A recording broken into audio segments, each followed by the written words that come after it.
కృపాంజలి కార్యక్రమానికి ప్రేమతో మేము ఆహ్వానిస్తున్నాం. జీవిత పాఠశాల అనే ఈ అంశంలో మనం యోసేపు గారి జీవితాన్ని అధ్యయనం చేస్తున్నాం. ఎన్నో ఊహించని మలుపులు తిరుగుతూ జీవితం ఊహకందని స్థాయిలోనికి దేవుని హస్తం యోసేపు గారిని తీసుకుని వచ్చింది. అయితే అతని జీవితం తండ్రి యొక్క వృద్ధాప్యం వద్ద, తండ్రి కాయిలా పడిన వద్ద, ఆ జీవితంలో ఉన్న విధేయత, ఆ వ్యక్తిత్వంలో ఉన్న విధేయత చాలా స్పష్టంగా మనకు కనపడుతుంది. ఆదికాండ 48వ అధ్యాయంలో పిల్లలిద్దరిని తీసుకుని అతడు సాష్టాంగ నమస్కారం చేశాడని రాసింది. అది చూసినప్పుడు మోకరించింది తన తండ్రి ముందే కానీ దేవుని చిత్తం యాకోబు దేవునిగా, తన తండ్రి దేవుడు తనకు దేవుడుగా ఉండి తన ఎడల జరిగించిన కార్యాలన్నింటినీ అతడు తలపోసి ఆరాధించాడేమో అనిపించింది నాకు. వాస్తవానికి యాకోబుతో దేవుడు మాట్లాడాడు ముఖాముఖిగా. యోసేపుతో దేవుడు ఉన్నాడు కానీ ఎప్పుడైనా మాట్లాడినట్టు నమోదైందా? లేదు. వాస్తవానికి లేఖనం లేదు, సహవాసం లేదు, దేవుని స్వరం లేదు, అదృశ్యుడైన దేవుని సన్నిధి మాత్రం ఉంది. తన భక్తిని కాపాడుకున్న యోసేపు ఎంత ఉన్నతంగా కనిపిస్తాడో ఆశ్చర్యం అనిపిస్తుంటుంది. సహజంగా పిల్లలు చిన్ననాటిన వారిని చూసినప్పుడు వీడు చాలా మంచివాడవుతాడు, వీడు చాలా గొప్పవాడవుతాడు, వీడు ఖచ్చితంగా అలరవాడవుతాడు, ఇలా తల్లిదండ్రులు పిల్లల గురించి కొన్ని అంచనాలు పెట్టుకుంటారు. తల్లిదండ్రులు పెట్టుకోకపోయినా చుట్టుప్రక్కల వాళ్ళు, బంధువులు పెట్టుకుంటారు. దానికి భిన్నంగా జరుగుతుంది కొన్నిసార్లు. అది తల్లిదండ్రులు ఓర్చుకోలేరు, ప్రేమించేవారికి కూడా అది అంతగా నప్పదు, అంటే మనసుకు నచ్చదు. ఎందుకు ఈ మాట్లాడుతున్నానంటే, నేను ట్యూటోరియల్ కాలేజీ రన్ చేసిన రోజుల్లో నా దగ్గర చదువుకున్న పిల్లల్లో కొందరు తప్పకుండా ఇండియన్ క్యాడర్కి ఎడతారనుకున్నాను. కొందరిని చూసి వీరు ఏ చిన్న ఉద్యోగాలు చేసుకుంటారనుకున్నాను. కానీ భిన్నంగా ఎవరు ఉన్నతంగా ఉంటారనుకున్నానో వారు సామాన్యులుగాను, ఎవరు సామాన్యులుగా ఉంటారనుకున్నానో వారు ఇండియన్ క్యాడర్లోనూ, అలాగే లా అండ్ ఆర్డర్లో ఉన్నతమైన స్థాయిలోనూ ఉండడం కనిపించింది. మనం కోరుకున్నది, మనం ఆశించిన దానికి భిన్నంగా దేవుని కార్యాలు కొన్నిసార్లు ఉంటాయి. అన్నలు యోసేపు పైకి రాకూడదనుకున్నారు, కానీ దేవుడు యోసేపును పైకి తేవాలనుకున్నాడు. అదే యోసేపు దినాన్న తనిద్దరు పిల్లల్ని తన తండ్రి దగ్గరికి తీసుకుని వచ్చాడు. 48వ అధ్యాయంలో 13వ వచనం చదువుతున్నాను. తరువాత యోసేపు ఇశ్రాయేలు ఎడమ చేతి తట్టున తన కుడి చేత ఎఫ్రాయిమును, ఇశ్రాయేలు కుడి చేతి తట్టున తన ఎడమ చేత మనష్షేను పట్టుకుని వారిద్దరిని అతడి దగ్గరికి తీసుకుని వచ్చాను అని రాశాడు. అతడు పెద్దవాణ్ణి ఎడమ చేత్తో పట్టుకున్నాడు, చిన్నవాణ్ణి కుడి చేత్తో పట్టుకున్నాడు. పెద్దవాణ్ణి తన తండ్రి కుడి చేతి వైపుకు, చిన్నవాడిని తన తండ్రి ఎడం చేతి వైపుకు తీసుకుని వచ్చాడు. అంటే పెద్దవాడు కుడి చేత దీవించబడాలని, చిన్నవాడు ఎడమ చేత దీవించబడాలని కోరుకున్నాడు. ఇది సహజంగా అనుకుంటాం. కానీ ఏం జరిగింది? దానికి భిన్నంగా జరిగింది. అక్కడ రాస్తాడు ఆశ్చర్యంగా 14వ వచనంలో, మనష్షే పెద్దవాడైనందున ఇశ్రాయేలు తన చేతులను యుక్తిగా చాచి చిన్నవాడైన ఎఫ్రాయిము తల మీద తన కుడి చేతిని, మనష్షే తల మీద తన ఎడమ చేతిని ఉంచినన్నాడు. అంటే ఈ చేయి నిట్టును ఈ చేయి నిట్టు ఇలా పెట్టాడు అనమాట. ఎందుకు ఇలా చేశాడు? దీనికి కారణం ఏమై ఉండాలి? అది యోసేపుకి ఇష్టం లేదు అని రాశాడు. నేను ఆ మాట మీకు చదివి వినిపిస్తాను. 17వ వచనంలో, అది అతనికి ఇష్టం కాకపోయిన కనుక అని రాస్తుంది. అందుకనే తన తండ్రి కుడి చేతిని లేపి పెద్ద కొడుకు తల మీద పెట్టించబోయాడు. సరిగ్గా ఆ సమయంలో యాకోబు అన్నాడు, నాకు తెలుసు, 2 సార్లు అంటాడు, అది నాకు తెలియదు నా కుమారుడు, అది నాకు తెలియని 2 సార్లు అంటాడు 19వ వచనంలో. ఎందుకని యాకోబు ఇలా చేశాడు? దానికి కారణాలున్నాయి. కానీ యోసేపు మాత్రం పెద్దవాడికి రావాల్సిన దీవెన పెద్దవానికి, చిన్నవానికి రావాల్సిన దీవెన చిన్నవానికి రావాలి అనే ఉద్దేశం. కానీ తండ్రి అభిష్టం అది కాదు.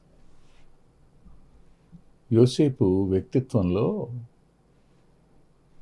తన ఇష్టం కాకుండా తండ్రి ఇష్టాన్ని నెరవేర్చడం చిన్ననాటినే కనపడుతుంది. తన తండ్రి వెళ్ళమన్న అన్నదమ్ములను చూడడానికి వెళ్ళమన్న చోటుకి వారు తన మీద పగబట్టారని తెలిసి కూడా పెడతాడు కదా. అంతేకాదు, దేవుని చిత్తానికి సంపూర్ణంగా అప్పగించుకున్నాడు. ఇప్పుడు కూడా తనకిష్టం కాకపోయినా తండ్రి చేయడానికి ఇష్టపడిన దానికి తల వంచినట్టు అనిపిస్తుంటుంది. ఇది యోసేపు గారిలో కనిపించే అత్యున్నతమైన లక్షణం. పెద్దవారి ఉద్దేశం పిల్లల ఎడల నెరవేర్చబడడం అనేది ఆ పిల్లలకు తల్లిదండ్రులుగా మనకిష్టం లేకపోవచ్చు, కానీ వారి అభిష్టం దేవుని అభిష్టంగా మనం ఆలోచించాలి. ఎందుకు యాకోబు గారు ఇలా చేసి ఉంటాడనే ప్రశ్న వచ్చినప్పుడు నాకు 3 కారణాలు కనపడ్డాయి. 1, తను తన అన్నయ్యని ఏశావు గర్భంలో ఉండగానే దేవుడు అన్నాడు, పెద్దవాడు చిన్నవానికి దాసుడవుతాడని. తాను కనిష్ఠునిగా పుట్టిన దేవుడు తనకు తన అన్న కంటే అధికమైన ఆశీర్వాదాన్ని ఇవ్వడం. ఇది తాను చిన్నవాడై ఉండి దేవుని చేత దీవించబడినప్పుడు తాను పెద్దవాడిని ఎలా దీవించాలి అనే ప్రశ్న యాకోబు అంతరంగాన్ని ఆలోచింపచేసి ఉండాలి. వాస్తవమే కదా. యోసేపుకు ఇది ఇష్టం లేకపోయినా యాకోబు తన జననాన్ని జ్ఞాపకం చేసుకున్నప్పుడు తన కుడి చేతిని చిన్నవాని మీద పెట్టకుండా ఉండలేకపోయినాడు. ఇది మొదటి మాట. ఈ రెండవ మాట ఏమిటంటే, తన తండ్రి అయిన ఇస్సాకు తన అన్నను దీవించాలి అనుకున్నప్పుడు ఆ దీవెన తాను పొందటం అది దేవుని చిత్తమని ఇస్సాకు గడగడ వణికి దేవునికి భయపడిన సందర్భం జ్ఞాపకం చేసుకున్నప్పుడు యాకోబు చిన్నవాడిని దీవించడానికి తన కుడి చేతిని చాపినట్టు అనిపించింది. ఇక మూడో మాట ఏమిటంటే, ఇప్పుడు తనకు తాను రూబేనుకి ఇవ్వవలసిన జ్యేష్ఠత్వపు ఆధిక్యత, అంటే లేయా పెద్ద కుమారుడైన రూబేనుకి ఇవ్వవలసిన ఆ జ్యేష్ఠత్వపు ఆధిక్యత రాహేలుకు పెద్ద కొడుకైన యోసేపుకు తానివ్వడం, వరుస క్రమంలో చిన్నవాడైన ఇతనికి ఇవ్వడం అనేది తాను చేశాడు. తాను చేయడం మాత్రమే కాదు, తన మనసులో యోసేపును 2 అర్ధగోత్రాలుగా మార్చి రెండంతర స్వాస్థ్యం యోసేపుకి ఇవ్వాలి అనే ఆలోచన తన మనసులో ఉంది గనుక యోసేపుకు తను ఆధిక్యత ఇస్తున్న కారణం చేత ఆ పిల్లలిద్దరికీ ఆధిక్యత చెందుతుంది. అందులో చిన్నవాడికి ఆధిక్యత అధికంగా ఉండాలి అనే ఆలోచన యోసేపు అంతరంగంలోనికి వచ్చింది.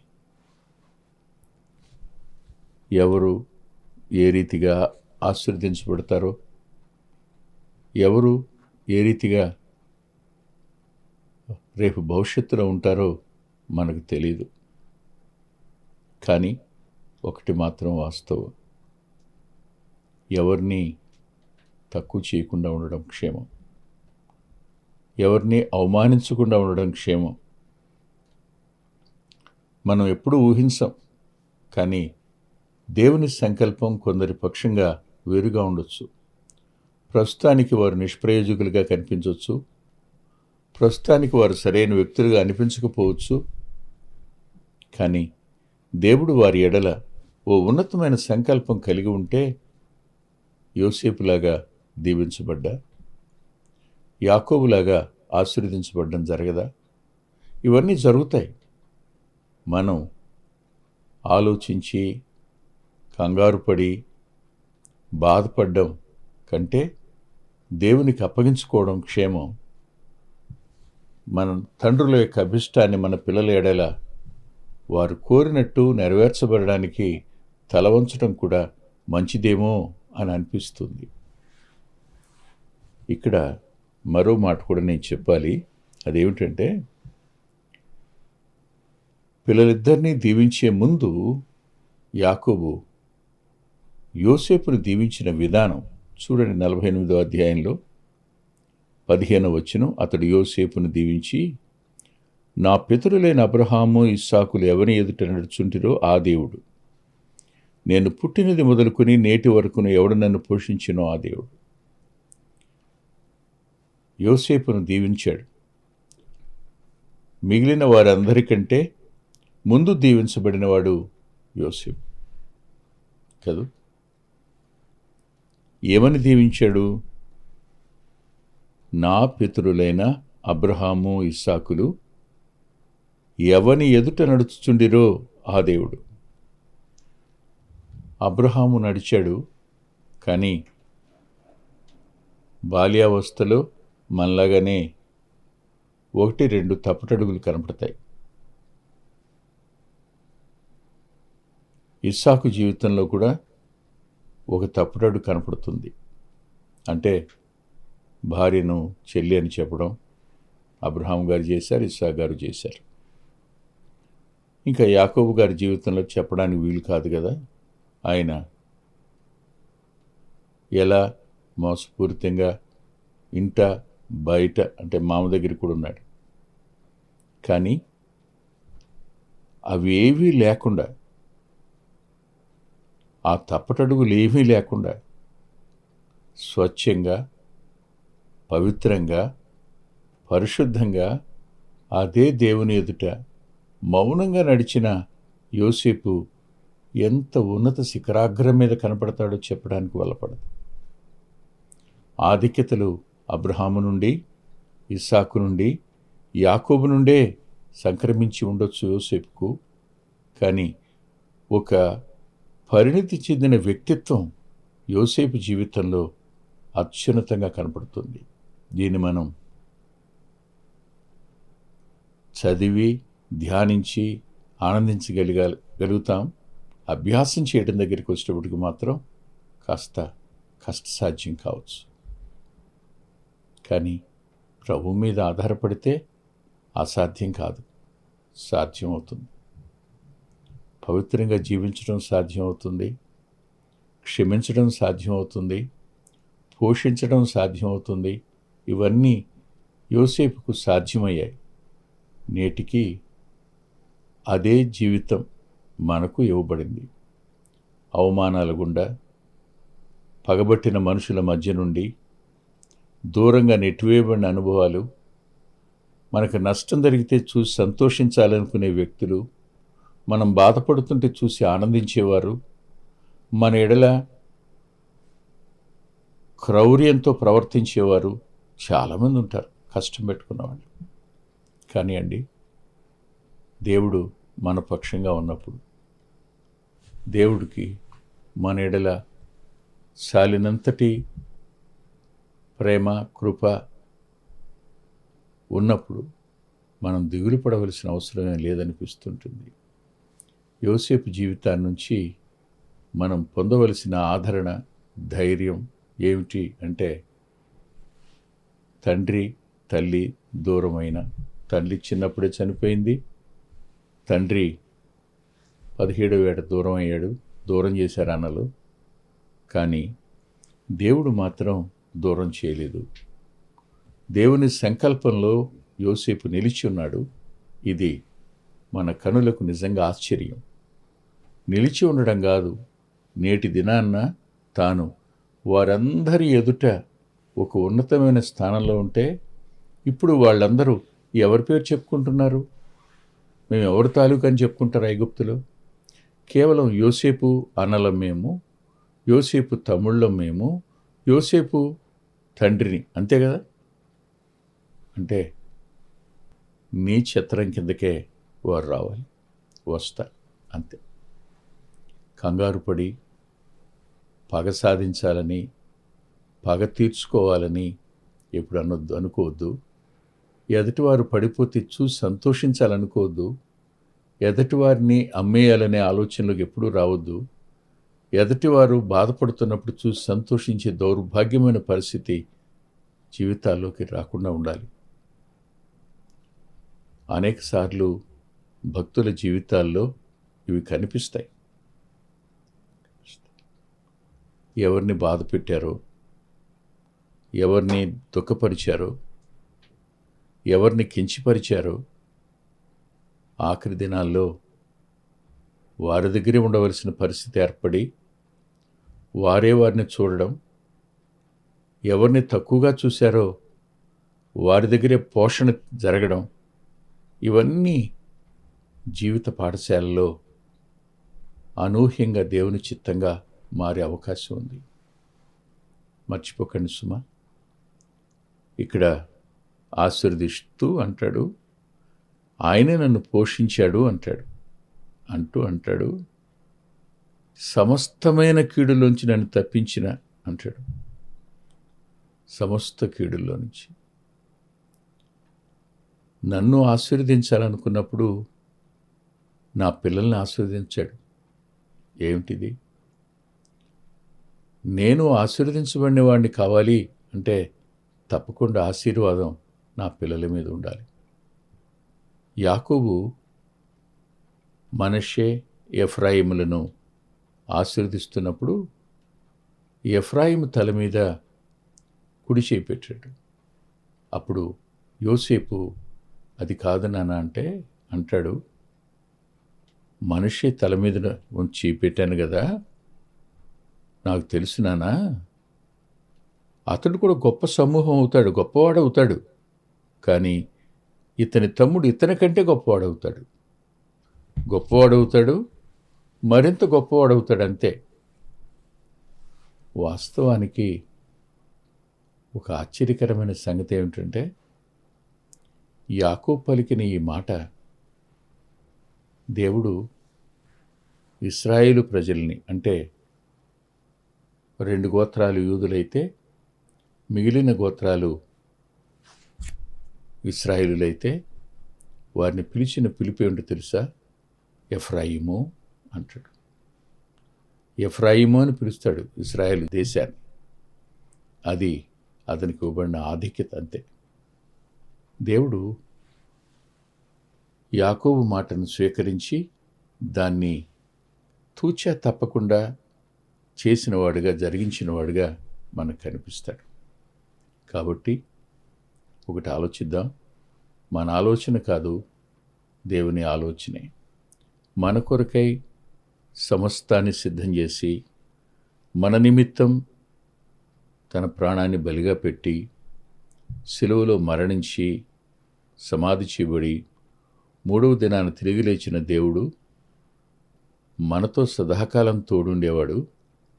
మన విషయంలో, మన పిల్లల విషయంలో, మన పిల్లల పిల్లల విషయంలో పట్టింపు కలిగినవాడుగా ఉంటాడు. ఆయనకు సంపూర్ణంగా అప్పగించుకుందాం. యోసేపు గారు ఏ రీతిగా తండ్రి ఆశీర్వాదానికి తల వంచాడో మనం కూడా దేవుని చేతులకు నమ్మకంగా మన పిల్లల్ని అప్పగించుకుందాం. తల్ల వంచి ప్రార్థన చేసుకుందాం. ప్రేమగల మా ప్రియ తండ్రి, పరిశుద్ధుడు అయిన మా గొప్ప దేవ, మరోసారి జీవిత పాఠశాలలో మేము కొన్ని మాటలు నేర్చుకోవడానికి సాయం చేసినందుకే కృతజ్ఞత చెల్లిస్తున్నాను. మా ఇష్టం కాకుండా పెద్దలు తమ ఇష్టం నెరవేర్చినప్పుడు కినుక వహించకుండాను, వారి మీద అధికారంలో ఉన్నాం కదా అని తీవ్రమైన కోపాన్ని ప్రదర్శించకుండాను మౌనంగా అంగీకరించిన యోసేపు వంటి వ్యక్తిత్వం మేము కూడా అభ్యాసం చేతుముగాక. మీరు ఆమెనని మా జీవితాలకు వాటిని స్థిరపరచండని యేసుక్రీస్తు ప్రభువారి పేరిట ప్రార్థిస్తున్నాం తండ్రి. ఆమేన్. ప్రభుచిత్తమైతే వచ్చేవారం కలుసుకుందాం. అంత్యోకు నుండి వెలువడిన పుస్తకాలు ఇప్పటికీ 36 ఉన్నాయి. ఒకటి ప్రచురణలో లేదు. అయితే వాంగ్మయాన్ని గురించి నేను 3 విభాగాలు చేసి మీతో చెప్తాను. మొదటి విభాగం కొంతమంది భక్తుల చరిత్రలు. ఆ భక్తుల చరిత్రలు మన జీవితాలకు అద్భుతమైన మార్గదర్శకత్వాన్ని చూపిస్తాయి. ఆ మీదట కొన్ని పుస్తకాలు తర్జుమా చేయబడిన బుక్స్ ఉన్నాయి. అవి కూడా ప్యూరిటన్ రైటర్స్ రాసినటువంటి పుస్తకాలు. అవి ఆత్మీయ ప్రత్యక్షతనిచ్చే పుస్తకాలు. ఇకపోతే తరువాతవి దేవుడు కృప చూపించి లేఖనంలో నుంచి నాతో రాయించిన అనుభవాలు. ఈ అనుభవాల దగ్గర అనేకమైన సంగతులు మీకు కనిపిస్తాయి. అవి ఆత్మీయ పాఠాలే కానివ్వండి, దావీదు జీవితమే కానివ్వండి, ఇలాంటివి. ఇవన్నీ మీ ఆత్మీయ జీవితానికి అనుదిన ఆహారంలాగా ఉపయోగపడతాయి. ఇవి మీరు ఖచ్చితంగా కలిగి ఉండడం మంచిది. అంతేకాదు, ఈ వాంగ్మయంతో పాటుగా నెలకొకసారి మాసపత్రిక, క్రీస్తు సువార్త పత్రిక వెలువడుతోంది.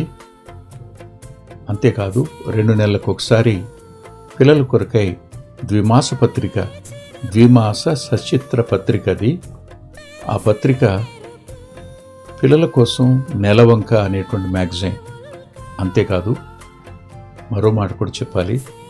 పిల్లల పరిచర్యకు ఒక ప్రత్యేకమైన స్థానం ఉంది. రాబోయే తరాలకు నారుమడి కదా. అందుకొరకై మొత్తం 12 DVDలు పాటలున్నాయి. అవి యూట్యూబ్లో కనపడతాయి. మొత్తం 120 చిన్నపిల్లల పాటలున్నాయి. అంత మాత్రమే కాదు, ఎలీషా పాఠశాల తెలుగు VBS అనేటువంటి మకుటంలో 3 సంవత్సరాలకు అవసరమైన 18 టెక్స్ట్ బుక్లు, 18 వర్క్ బుక్లు కూడా ఉన్నాయి. వీటిని మీరు మీ సహవాసాలు తీసుకుని మేలు పొందాలని హృదయపూర్వకంగా కోరుతున్నాను.